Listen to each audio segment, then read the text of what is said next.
Hello, good evening again. This is your daily recap Africa, where we bring you on a daily basis news from within the continent and also outside the continent, news that impact Africa. Now, for tonight, I bring you three topics. The first one is an Indian national who is caught in Zambia while trying to smuggle out millions of dollars in cash and also gold pieces. The second one is Turkey's presence in the continent is increasing its soft power. Now it has actually sent physically an army, a Turkish national army or troops in Somalia. Why are they there? That's also something that we're going to look at. The third one is slowly but surely the African Continental Free Trade Area is going operational. Now Ethiopia and Kenya have signed a memorandum of understanding recently to have amounting 1,000 US dollar trade transaction between the two countries. The fourth one is we also bring you slowly again but surely African leaders or African business moguls are following the footsteps of Captain Ibrahim Traore by setting up, businesses using their own natural resources. Aliko Dangote is one of them who have established recently a big tomato processing farm, which is a greenhouse with 3 billion of naira. Now let's go to the first one, which is an Indian national has been caught on last Saturday, in Zambia while trying to smuggle out around 2.8 millions of dollars in cash and pieces of gold that are amounting to 500,000 US dollar. If you are asking to where he was trying to take this or to smuggle out from Zambia to Dubai, the United Arab Emirates. So this has been caught by the customs office of the Lusaka airport, Kenneth Kaunda International Airport. It's known as in the capital city of Zambia in Lusaka. I'm going to share the news with you here and perhaps, read you some of the highlights from it. So the synopsis of it is that the Zambian customs official apprehended an Indian national at Kenneth Kaunda International Airport for attempting to smuggle around 2.8 million in cash, 2.8 million dollars in cash and around 500,000 worth of suspected gold to Dubai. This Indian national is about 27 years old and he's caught by a multi-agency team and investigations are currently underway. So the units that caught him is known as also the Drug Enforcement Commission. This is not the first time happening in Zambia.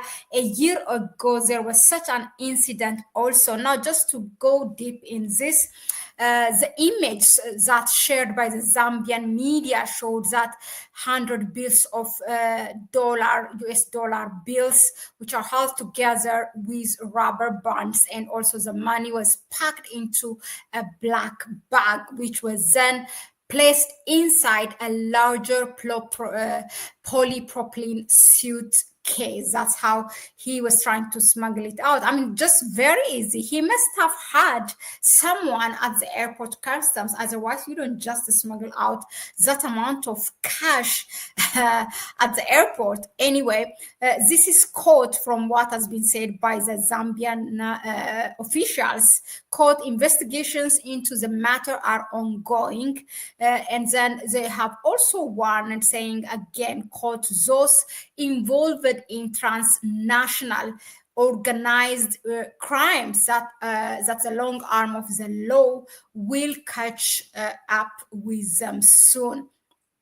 Zambia, as you know, has an abundant amount of minerals, including copper and gold. I mean, Zambia has, to be specific, there's copper and cobalt. As you all know, cobalt is this resource that is used to make now the electric, the new industry like EVs, in the world, to produce electric vehicles, to produce their batteries, and also you have as well, for mobile.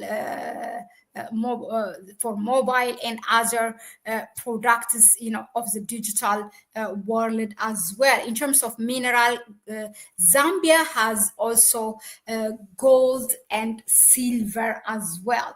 There are gemstones like emerald, turmal, aquamarine, and others. There is also coal and industrial minerals that are found in Zambia. So why I said this is not the first time, because I remember there was an incident. Was it in 2023? Or 2024, if I'm not mistaken. I'm going to find out that for you right now.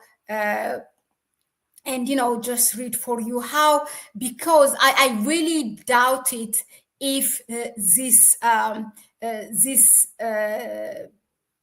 law, that now have held this man, will be serious and continue investigation against this Indian national. Because I remember, just give me a second, I'm going to fix this.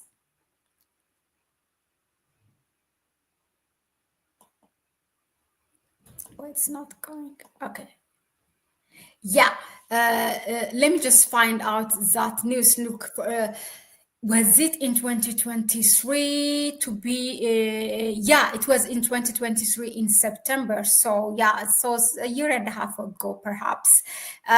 Look, there was a group of people who flew with private jets from Egypt to Zambia, having different US dollar in cash and gold and other things, actually, and these people were held. And now, just while these people were like 11 or 14 of them were arrested, but just randomly in an odd development, during the second day of the court hearing, they were sidetracked by the disappearance of one of the defendants, who is by the name Shadrach Kasanda. He's Zambian, actually, who's a flamboyant Zambian gold dealer, known as also locally as King Shad. And so it turned out that, he had been snatched from a holding cell and driven away in a bus. And then later on, they said he told the court that he had been abducted by 5 officers from the Drug Enforcement Commission, and he claims that they had taken him to bank and ordered him to withdraw 10 million US dollar, threatening to charge him with armed robbery if he failed to give them the money. Now, according to this gold dealer, he refused and then was taken to the command center and beaten.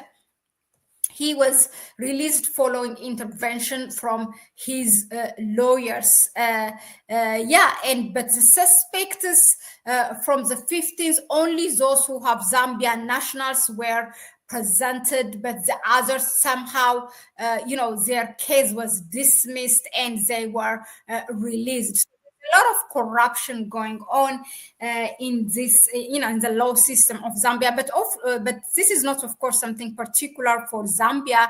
This is also, something familiar in a number of African countries, that there is corruption and the law is not. There's no law enforcement. So because of that corruption, it's not. There's no full investigation and. some way along the way, all the cases are dismissed, and the public is made to forget about it. And if you question, perhaps you might even be arrested. So that was it as far as the first news. Now let's move on. The second one is in the continent. Now Turkey is increasing its presence in the continent. Now its soft power has always been there. I mean, recently Turkey has been expanding and exporting its domestically made weapons, military weapons, to African countries. And it's known for the drones. Many African countries have bought drones from Turkey, but now it has sent its troops to Somalia following Al-Shabaab's controlling one of the command centers of town in Somalia, which is a strategic town in Somalia. So following that, to defend, according to the government, government institutions in Somalia, or Mogadishu in the capital city. And according to, again, the news that's coming from the Turkish government, they are there by the invitation of the Somali president, Sheikh Hussein or Sheikh Hassan. But I mean, regardless of that, we all know that Somalia and Turkey has entered two major agreements. One of them is in the maritime defense system, maritime and defense agreement. And the second major agreement that these two countries have signed is the oil and gas cooperation. The Turkey has also, just like other countries like Japan, US, China, has been summoning African leaders for the Turkey-Africa Summit. Recently, following the footsteps of Japan, they have also held it in one of the African countries. Was it in Djibouti? If I'm not mistaken, the meeting was held. So the 500 troops of Turkey troops now have landed with 2 aircrafts in Mogadishu, and this is out of the aim 2,500 total Turkish troops that they have agreed. So the 2 aircrafts have landed not only with this personnel, but also with weapons that are, supposedly are going to be used in the fight against Al-Shabaab for the Somali government. The Somali government, the Sheikh Hassan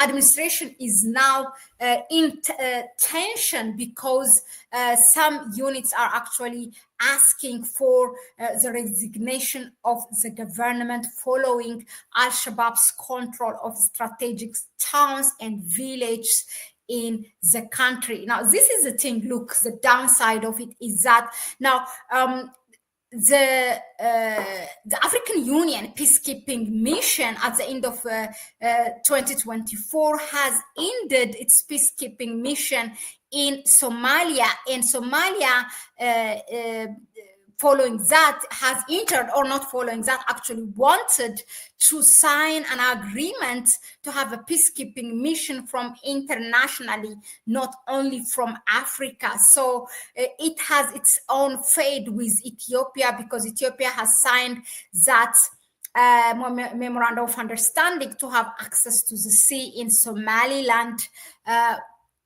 which Somalia still thinks that Somaliland is under Somalia. But anyway, Turkey has led the peace negotiation between Somalia and Ethiopia. So also they are entering as a peacemaker, selling their weapons, now sending troops. The first time Turkey has intervened militarily in the continent is in Libya. So this is the second time. But as a peacekeeping mission of the UN, they have about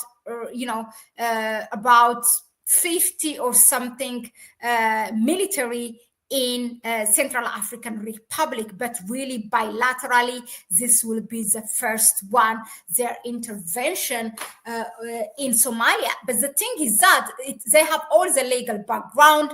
They are there with by the invitation of the Somali government, and they have signed this big deal, maritime and defense agreement, and also the oil and gas cooperation. Now, according to the news, it's not only, I mean, the Turkeys, this troop will be cautious that they are not to be entangled between this protracted conflict in Somalia between the Somali government and Al-Shabaab, and they will be there to cautiously also guard their business. They are into now oil and gas cooperation. They are given around, I think, 4 blocks or something from this untapped billions of barrels per day. The amount of that gas Somalia has is it amounts, according to researchers, that around billions of barrels per day. So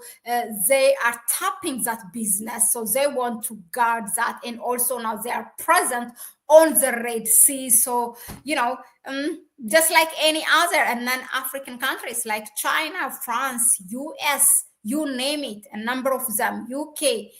All of them now they're having their own portion, and they don't want to go. They want to show that to the world they are there also. Now what is happening in Africa is now like their business as well.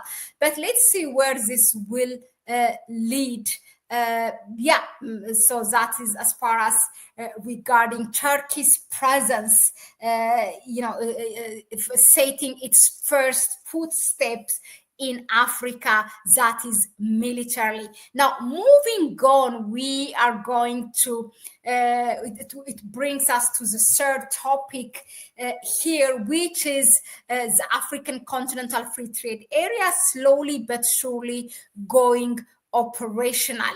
Now, Ethiopia and Kenya have signed this agreement recently, and I'm going to share that news with you because it's really important. Now, just to give you a background, the African Continental Free Trade Area is the first of it, where it is where in 2018, when it was adopted, immediately more than half of the countries, the member states, have signed it. Now, currently 54 countries except Eritrea. There are totally 55 countries. So except Eritrea, 54 countries have signed that agreement, and 47 of them have ratified it. And in West Africa, now in East Africa, regionally, countries are with their, proactively having that bilateral agreement or regional agreement to enter operational, to make it operational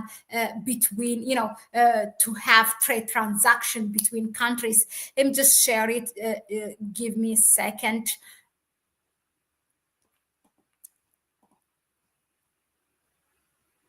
Yeah, so this is it.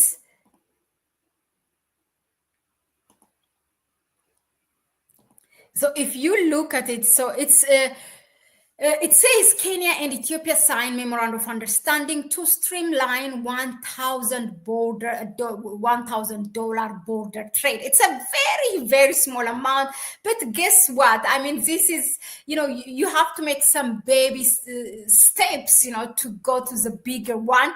Now, Kenya and Ethiopia have signed a memorandum of understanding to facilitate cross-border trade under the African Continental Free Trade Area, establishing $1,000 US trade threshold for goods at the Moyale border. Moyale is a border that the two countries share. You can you have tribes between people on both sides. There is a Moyale in Kenya. There is Moyale of Ethiopia as well. Now, the agreement finalized in Mombasa aims to simplify trade process and support economic activity for border communities. Now, Kenya's Cabinet Secretary for Investment Trade and Industry, Lee Kinyanjui, have outlined the agreement's objectives. Quote, "We are emphasizing that within the bigger scope of things, Kenya and Ethiopia will look for ways to implement free trade. This will allow goods from either country to move easily and enable people to work freely across borders," he said, noting that potential benefits for sectors like tourism and industry. The border trade is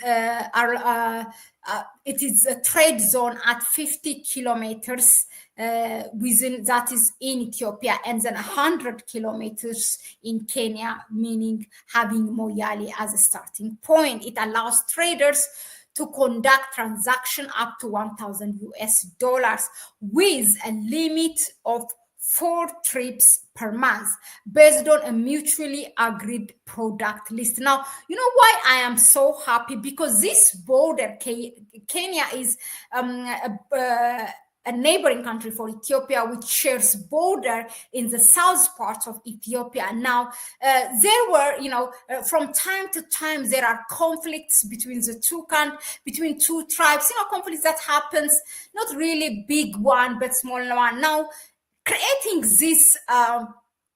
this opportunity for people to trade, as opposed to as opposed to having a conflict, that is something what we need, when they have trade, because the people themselves become the guard of that trade. They don't want to lose that benefit. So anyone that is trying to create a havoc or any conflict, they will be the ones that will identify that person or anything and bring it to justice. So when you have trade business, usually the chance of, or the probability of having a conflict is very less. So to create that opportunity for the two people who were known, for having conflict from time to time, is something really beautiful that we can look at beyond just having a trade transaction. Now, moving on to the fourth and the last news, is that in this daily recap Africa, is that slowly again but surely African business moguls and African countries are following the steps of Captain Ibrahim Traore. Why do I say that? Recently, the business mogul, the richest black man in the world, who is Aliko Dangote, has now created a tomato processing greenhouse in Kano region in Nigeria with 3 billion naira.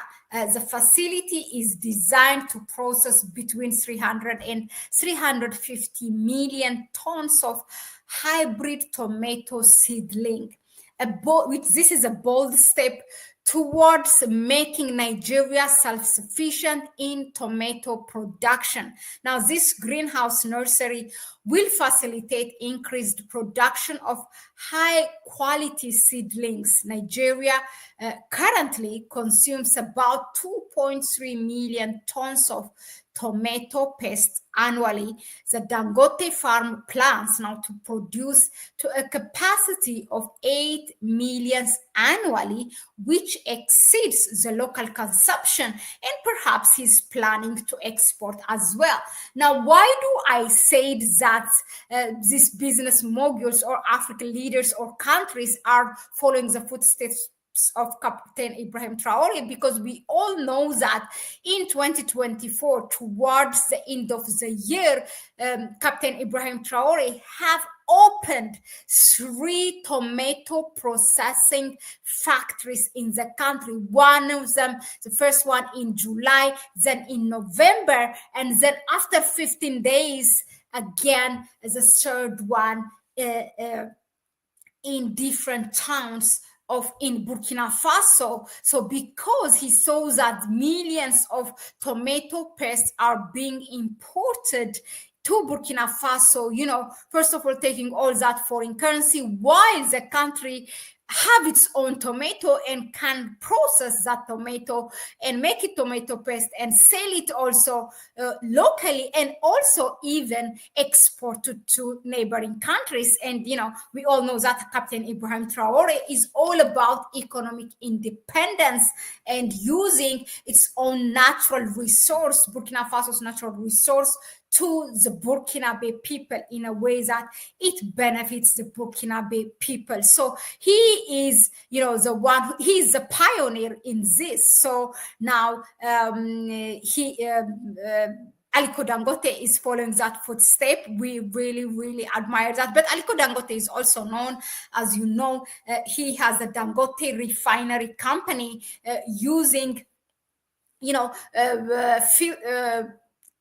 refining the crude oil of Nigeria. He has gone through a lot because Nigeria has denied, the government has denied him the crude oil, in which it's a natural resource of Nigeria, and it's to the benefit of Nigerian people. Now he is breaking, on a breaking record of selling on a lower price to the Nigerian people. Now he is turning to the agriculture, which is really, really well done to Aliko Dangote. Hopefully, he will also continue in various sectors and set that that example for other African business people to look at within themselves, within their country, and be using their own natural resource first and foremost, to satisfy the local consumption, so that saving the country from the number of foreign currencies that it is spending, in which they get probably through loan or something. So that's a good step. Thank you very much for tuning in. That was it for us. And please help us by sharing this video with others, and let us know in the comment section what do you think of our daily recap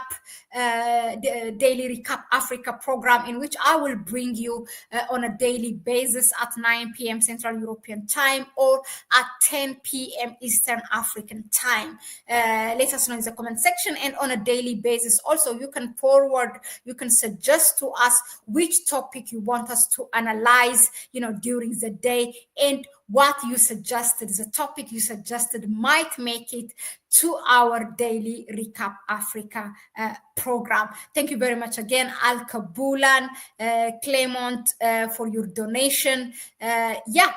Please, you can share with others the video, and also you can donate to our PayPal account. You can find it in the description section as well. We have also a link for Buy Me a Coffee link. You can also donate through that. That was it for now, and I will see you on the next one. It's a bye-bye for me for now.